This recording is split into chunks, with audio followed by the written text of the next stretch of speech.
여야의 대장동 의혹 공방이 화천대유 직원이던 곽상도 의원 아들의 거액 퇴직금 논란에 새 국면을 향하고 있습니다. 국회 취재기자 연결해 봅니다. 박연덕 기자, 오늘 더불어민주당이 국민의힘을 향해 파상 공세에 나섰다고요? 네, 그렇습니다. 민주당은 곽상도 의원 아들의 50억 원 논란을 문제 삼으며 대대적인 역공에 나섰습니다. 일단 송영길 대표, 국민의힘 지도부가 이 퇴직금 사안을 추석 전에 이미 알았는데도 숨겼다며 비판에 나섰습니다. 곽 의원 아들의 연루 사실을 알고도 화천대유가 누구 것이냐고 모르는 척 대여 공세를 폈다는 겁니다. 당 회의에선 연루자들이 국민의힘 소속이거나 인사 추천을 받은 사실을 열거하며 국민의힘이 사건의 몸통이란 주장도 나왔는데요. 이재명 후보 측은 아예 곽 의원을 검찰에 고발했습니다. 화천대유 국민의힘 겁니다. 국민의힘과 결탁한 폭언 비리 세력 소유 아닙니까?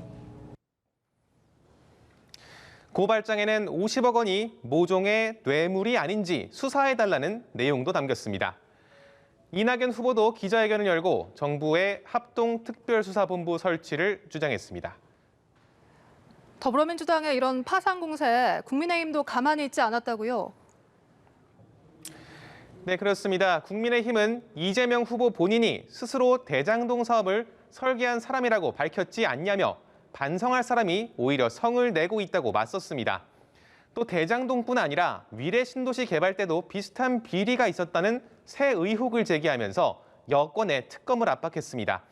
이재명 당시 성남시장의 측근들이 사업 공고 하루 만에 사업자로 선정돼서 60배가 넘는 배당금을 챙긴 정황이 있다는 겁니다.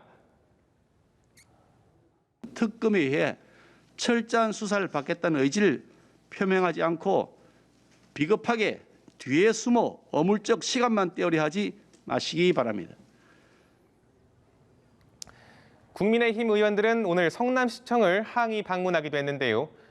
하지만 당 일각에서는 고액 퇴직금이 그간 문재인 대통령 아들을 비판해왔던 곽상도 의원의 내로남불로 비칠까 우려하면서 의원직 사퇴를 주장하는 목소리 역시 초선들을 중심으로 나왔습니다. 이 화천대유 핵심 관계자들이 곽 의원에게 고액의 정치 후원금을 건넨 사실도 확인되면서 또 다른 파장도 일고 있는데요.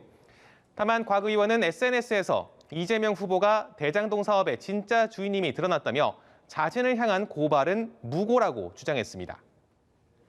한편 오늘 국회에서는 언론중재법 개정안을 두고 여야가 담판을 시도하고 있습니다. 현재 상황 어떻습니까? 네, 여야 원내대표 잠시 후 다시 회동할 예정입니다. 오늘만 벌써 세 번째인데요. 아직 입장차는 크게 좁혀지지 않은 걸로 전해졌습니다. 핵심은 징벌적 손해배상제 그리고 기사 열람 차단 청구권 등을 법안에 넣을지입니다.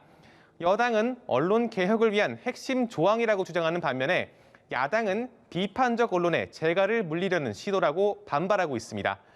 민주당은 오늘 본회의 상정을 야당이 거부할 경우 독자적인 수정안을 올릴 수도 있다는 입장인데요. 국민의힘은 민주당이 이같이 강행 처리를 시도할 경우 필리버스터를 하겠다고 예고한 상태입니다. 지금까지 국회에서 전해드렸습니다.